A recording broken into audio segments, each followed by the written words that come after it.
Chief minister और deputy chief minister की आपस की लड़ाई के कारण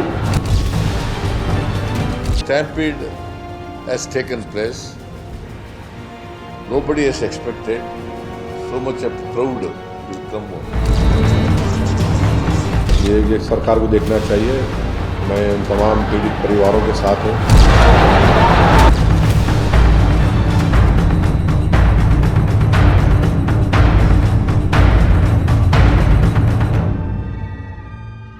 బెంగళూరు తొక్కిసలాట తీవ్ర విషాదాన్ని మిగిల్చింది. ఆర్సీబీ అభిమానుల అత్యుత్సాహం అమాయకుల ప్రాణాలు బలి తీసుకుంది. అభం శుభం ఎరుగని 11 నిండు ప్రాణాలు గాల్లో కలిసిపోయాయి. ఆర్సీబీ క్రికెటర్లను చూసేందుకు భారీగా అభిమానులు పోటెత్తారు.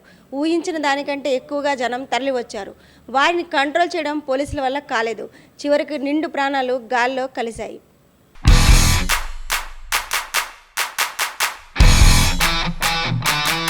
ఐపీఎల్ 18th సీజన్ ముగిసింది. జూన్ 3న గుజరాత్ అహ్మదాబాద్లో జరిగిన ఫైనల్ మ్యాచ్లో ఆర్సీబీ పంజాబ్ కింగ్స్పై ఘన విజయం సాధించింది. 18 ఏళ్ల ఆర్సీబీ నిరీక్షణకు బ్రేక్ పడింది.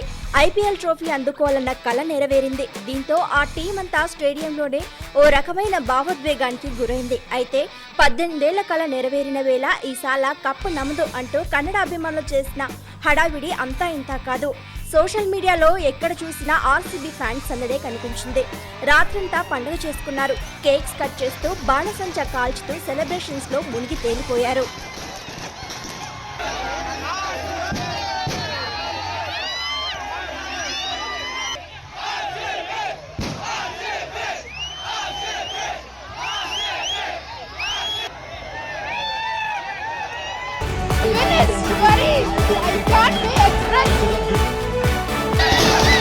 అయితే ఐపీఎల్లో 18 ఏళ్లకు రాయల్ ఛాలెంజర్స్ ఆఫ్ బెంగళూరు టీంకు ట్రోఫీ రావడంతో అటు కర్ణాటక ప్రజలు కూడా ఆనందం వ్యక్తం చేశారు. కన్నడ సర్కార్ కూడా ఆర్సీబీ టీంకు ఘనంగా సన్మానించాలని అనుకుంది. 2025 జూన్ 4న బెంగళూరు నగరంలోని చిన్నస్వామి స్టేడియంలో ఆర్సీబీ టీం కోసం ఘనంగా ఏర్పాట్లు చేశారు.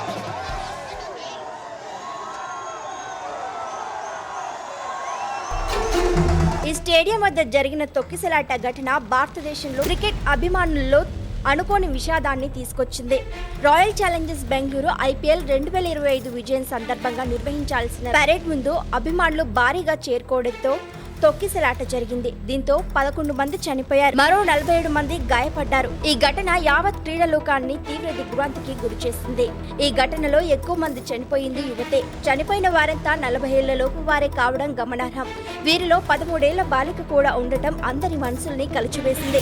మృతుల్లో 3 టీనేజర్లు, 20 నుంచి 30 ఏళ్ల మధ్య వయసున్న 6 ఈ ఘటనలో ప్రాణాలు విడిచారు. అయితే వీరంతా ఆర్సీబీ జట్టు విజయాన్ని ఆస్వాదించడానికి స్నేహితులతో కలిసి వచ్చారు. వీరిలో చాలా మంది బెంగళూరు నగరానికి చెందిన వారైతే కొందరు ఇతర జిల్లాల నుంచి వచ్చిన వారు కూడా ఉన్నారు.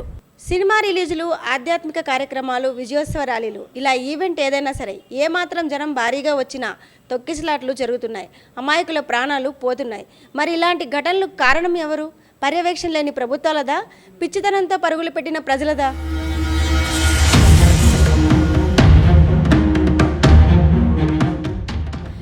ఎంతో అత్యుత్సాహంతో ప్రారంభమైన సంబరాలు క్షణాల్లో విషాదంగా మారడానికి భద్రతా ఏర్పాట్ల వైఫల్యమే ప్రధాన కారణంగా తెలుస్తోంది. హడావిడిగా చేసిన ఏర్పాట్లు, సరైన ప్రణాళిక లేకపోవడం, అంచనాలకు మించి అభిమానులు తరలి రావడం ఈ దుర్ఘటనకు దారి తీశాయని తెలుస్తుంది. బెంగళూరు తొక్కిసలాటలో విధాన సౌధ వీఐపీల భద్రతకు పెద్ద సంఖ్యలో పోలీసులను కేటాయించడంతో లక్షలాదిగా తరలివచ్చిన అభిమానులను నియంత్రించడానికి చిన్నస్వామి స్టేడియం వద్ద పరిమిత సంఖ్యలోనే పోలీసులు అందుబాటులో ఉన్నారు. స్టేడియం సామర్థ్యం సుమారు 35,000 కాగా 3 లక్షలకు పైగా జనం గుమిగూడినట్లు సమాచారం. మరి ఈ నిర్లక్ష్యానికి కారకులెవరు? వాస్తవానికి భద్రతా కారణాల దృష్ట్యా విజయోత్సవ ర్యాలీకి బెంగళూరు పోలీసులు అనుమతి నిరాకరించినట్లు తెలిసింది. అయినప్పటికీ కర్ణాటక రాష్ట్ర క్రికెట్ సంఘం జట్టు నిర్వాహకులు కార్యక్రమాన్ని నిర్వహించారు. మధ్యాహ్నం 3:14 హెచ్చరికలు ఉన్నప్పటికీ ఆర్సీబీ యాజమాన్యం విజయోత్సవ ర్యాలీ ఉందంటూ ఫ్రీ పాస్లు ప్రకటించింది. దీంతో స్టేడియం వద్దకు అభిమానులు వెల్లువెత్తారు. స్టేడియం లోపలికి ఎంట్రీ ఎలా ఉంటుందనే దానిపై క్లారిటీ లేదు. దీనికి తోడు ముందొచ్చిన వారికే ముందు ప్రతిపాదికన ఎంట్రీ ఉంటుందన్న వార్తలు వ్యాపించడంతో పరిస్థితి అదుపు తప్పింది. కొందరు గేట్లు ఎక్కడానికి ప్రయత్నించగా మరికొందరు బారికేడ్లను తోసుకుంటూ లోపలికి వెళ్లడానికి ప్రయత్నించారు. ఈ క్రమంలో కొందరు కింద పడిపోవడంతో తొక్కిసలాట జరిగింది. తొక్కిసలాటలు జరిగినప్పుడల్లా కాస్త సీరియస్ అవడం, ఆ తర్వాత సంతాపాలు తెలపడం, పరిహారాలు ప్రకటించడం ఇప్పుడు సర్వసాధారణమైపోయింది. అయితే తాజాగా జరిగిన ఘటనపై కర్ణాటకలోని కాంగ్రెస్ సర్కార్పై విమర్శలు వెల్లువెత్తుతున్నాయి. ప్రజల ప్రాణాలంటే లెక్కలేదా అంటూ సోషల్ మీడియాలో భారీగా ట్రోలింగ్ జరిగింది.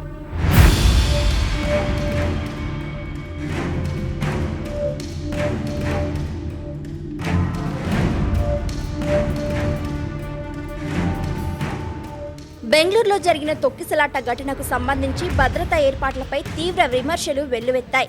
కర్ణాటక రాష్ట్ర ప్రభుత్వం విధానసౌధలో జట్టుకు సన్మాన కార్యక్రమం ఏర్పాటు చేయడం కూడా విమర్శలకు తావిస్తోంది. Governor Thaawarchand, CM Siddaramaiah, deputy CM DK Shivakumar ఈ కార్యక్రమంలో పాల్గొన్నారు. ఈ నేపథ్యంలో తొక్కిసలాట ఘటనపై ప్రెస్ మీట్ పెట్టిన సీఎం సిద్ధరామయ్య మృతుల కుటుంబాలకు పరిహారం, గాయపడిన వారికి ఉచిత వైద్యం అందిస్తామని ప్రకటించారు.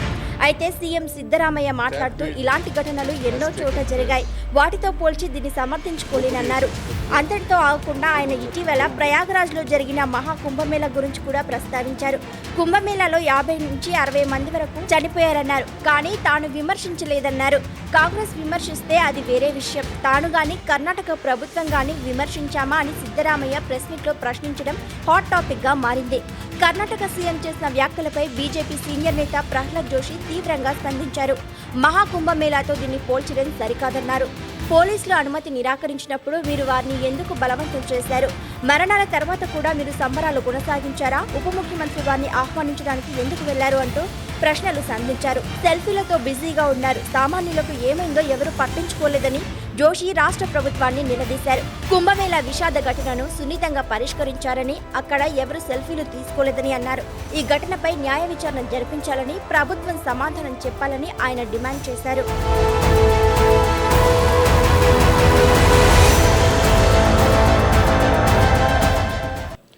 ప్రభుత్వాలు, ప్రతిపక్షాలు, విమర్శలు ఈ విషయాలు కాస్త పక్కన పెడితే ఇలాంటి ఘటనలు జరిగినప్పుడు జనం ఎక్కువైతే ఎలా కంట్రోల్ చేయాలన్న అంశాలపై పక్కా ప్లానింగ్ ఉండాలి.